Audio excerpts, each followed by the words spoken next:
You are looking at Julian's pronunciation guide, where we look at how to pronounce better some of the most mispronounced words in the world, like this other curious word. But how do you say what you're looking for today?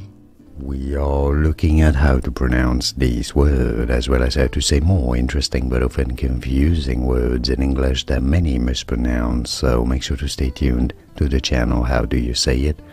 In British English, carafe, stress on the second syllable, carafe. In American English, the first syllable is almost skipped, as carafe, carafe in American English, or carafe in British English. It is from French, carafe. Here are more videos on how to pronounce more confusing words and names too many mispronounced. Like this video if you found it useful. I appreciate your support. I'll see you soon and thanks for watching.